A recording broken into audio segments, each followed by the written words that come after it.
You mentioned that at times keyboards, they mess up African music.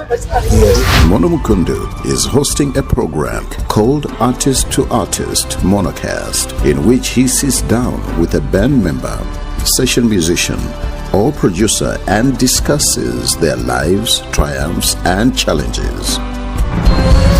I like the fact that you referenced Keith Ferguson. Yes. Because he's known for playing keyboards that are very humble, that don't get in the way. Yes. Can you expand on that? Yeah. So I think sometimes, you've got the texture. The texture makes the sound, and if you bring in a keyboard to a sound that's already, why do you need a keyboard actually? Because you've got the guitar, you've got the drums, you've got the bass, and they're all creating a rhythm.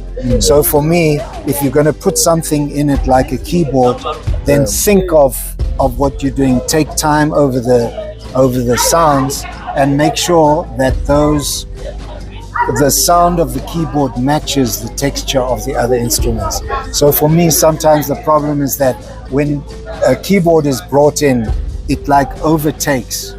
It overtakes the sound, and the texture is sometimes lost.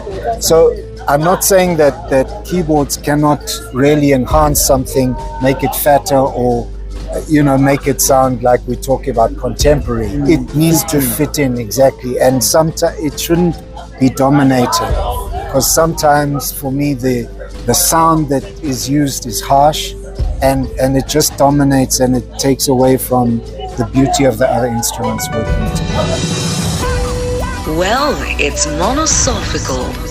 It is what it is, and we say it like it is.